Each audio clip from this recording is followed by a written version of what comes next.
गड़े धन के लालच में एक पिता ने अपनी ही इकलौती बेटी की हत्या, पिता गिरफ्तार, तांत्रिक सहित अन्य की तलाश जारी। DR news India Bhopal. Bhopal के सूखी सेवनिया थाना क्षेत्र से इंसानियत को झकझोर देने वाली एक सनसनीखेज घटना सामने आई। अंधविश्वास और गड़े धन के लालच में एक पिता ने अपनी ही इकलौती बेटी की कथित तौर पर हत्या कर दी। पुलिस ने मुख्य आरोपी पिता को गिरफ्तार कर लिया है, जबकि तांत्रिक सहित अन्य आरोपियों की तलाश जारी है। पुलिस के अनुसार मार्च 2025 में एक रिश्तेदार ने खेत की मेड़ पर पुरानी ईंटें देखकर वहां गड़ा खजाना होने की बात कही। इसके बाद परिवार ने एक तांत्रिक से संपर्क किया। आरोप है कि 2 अप्रैल की रात कथित अनुष्ठान के दौरान तांत्रिक ने दावा किया कि बच्ची के शरीर में बुरी शक्ति का प्रभाव है और उसे नहीं हटाया गया तो पूरे परिवार पर संकट आ जाएगा। पुलिस का आरोप है कि इसी अंधविश्वास में आकर पिता ने देर रात अपनी बेटी को खेत की मेड़ पर ले जाकर पहले उसके सिर पर डंडे से हमला किया और फिर गला घोंटकर उसकी हत्या कर दी। इसके बाद शव को पड़ोसी के खेत में दफना दिया। अगले दिन उसने बेटी की गुमशुदगी दर्ज कराकर पुलिस को गुमराह करने की कोशिश भी। करीब 1 महीने बाद 7 मई को खेत की जुताई के दौरान बच्ची का कंकाल और कपड़े मिलने से पूरे मामले का खुलासा हुआ।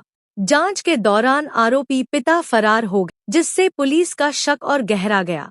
बाद में पत्नी द्वारा पति पर संदेह जताने के बाद पुलिस ने उसकी तलाश तेज कर दी। करीब 3 महीने बाद पुलिस ने मुख्य आरोपी को विदिशा जिले के गंजबासौदा से गिरफ्तार कर लिया। पूछताछ में उसने हत्या की बात स्वीकार कर ली। पुलिस ने आरोपी को जेल भेज दिया है, जबकि इस वारदात में कथित रूप से शामिल तांत्रिक और एक अन्य आरोपी की तलाश जारी है। यह मामला अंधविश्वास के खतरनाक परिणामों को सामने लाता है। पुलिस मामले की जांच जारी रखे हुए है और अन्य आरोपियों की गिरफ्तारी के प्रयास किए जा रहे हैं।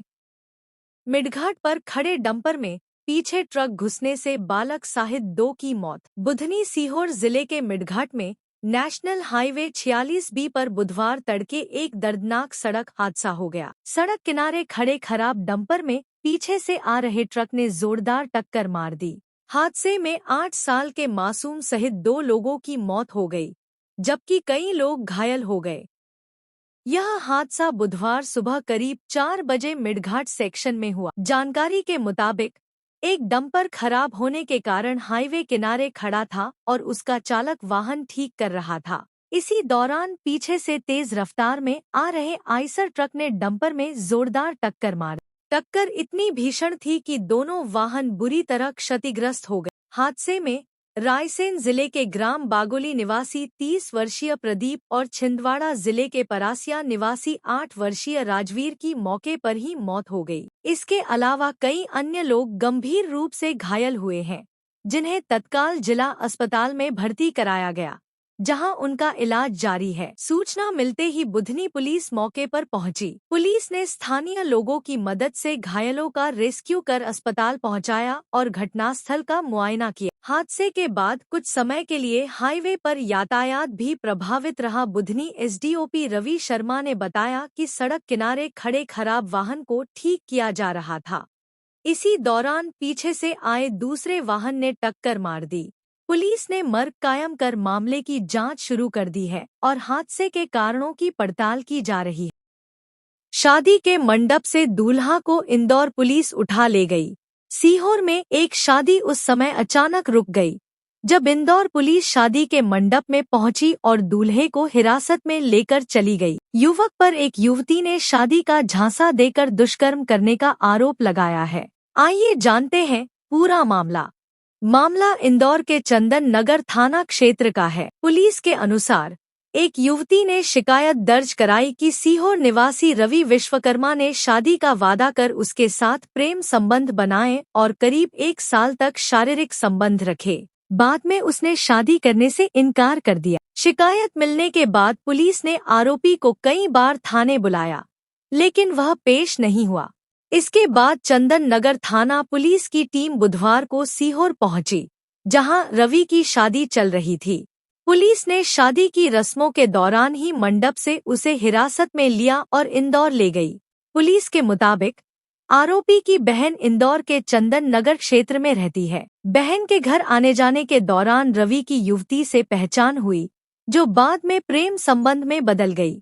युवती का आरोप है कि शादी का भरोसा देकर उसके साथ शारीरिक संबंध बनाए गए और बाद में शादी से इनकार कर दिया। पुलिस का कहना है कि पहले दोनों पक्षों के बीच समझौते की कोशिश की गई थी, लेकिन आरोपी के सहयोग नहीं करने पर युवती की शिकायत के आधार पर दुष्कर्म सहित अन्य धाराओं में मामला दर्ज किया गया।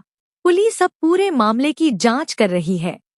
मिनी जगन्नाथपुरी मानोरा में निकली भव्य रथ यात्रा। 22 फीट ऊंचे रथ पर विराजे भगवान। विदिशा जिले के मानोरा धाम में गुरुवार को आस्था और श्रद्धा का अद्भुत संगम देखने को मिला। प्रदेश भर में मिनी जगन्नाथपुरी के नाम से प्रसिद्ध मानोरा में भगवान जगदीश स्वामी, बड़े भाई बलभद्र और बहन सुभद्रा की भव्य रथयात्रा निकाली गई। इस दौरान लाखों श्रद्धालु भगवान के दर्शन के लिए उमड़ पड़ा। सुबह वैदिक मंत्रोच्चार और धार्मिक अनुष्ठानों के बीच भगवान जगदीश स्वामी, बलभद्र और सुभद्रा के विग्रहों को मंदिर के गर्भगृह से निकालकर 22 फीट ऊंचे 2 मंजिला लकड़ी के रथ पर विधि विधान से विराजमान किया गया। इसके बाद भगवान का भव्य नगर भ्रमण शुरू हुआ। रथयात्रा के मार्ग में जगह जगह श्रद्धालुओं ने भगवान की आरती उतारी, पूजा अर्चना की और पुष्पवर्षा कर उनका स्वागत किया। पूरे मानोरा गांव को रंग बिरंगी रोशनी, ध्वज पताकाओं और आकर्षक सजावट से दुल्हन की तरह सजाया गया था। भगवान के जयघोष से पूरा क्षेत्र भक्तिमय हो उठा। मानोरा की यह रथयात्रा करीब 200 वर्षों से चली आ रही परंपरा है। मान्यता है कि ओडिशा के जगन्नाथपुरी में रथयात्रा के दौरान जब भगवान का रथ कुछ समय के लिए रुकता है, तब भगवान मानोरा धाम पधारते हैं। इसी आस्था के साथ यहाँ हर वर्ष आषाढ़ शुक्ल द्वितीया को भव्य रथयात्रा निकाली जाती है। किंवदंती के अनुसार मानोरा के भक्त मानक चंद्र और उनकी पत्नी पद्मावती की भक्ति से प्रसन्न होकर भगवान ने प्रतिवर्ष मानोरा आकर दर्शन देने का वचन दिया था। तभी से यह परंपरा आज तक श्रद्धा और उत्साह के साथ निभाई जा रही है।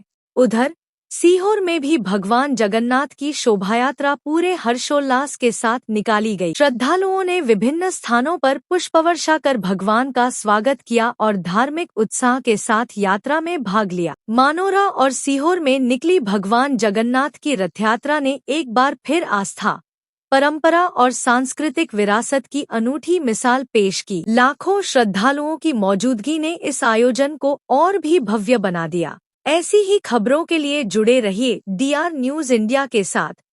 चैनल को सब्सक्राइब जरूर करें। धन्यवाद।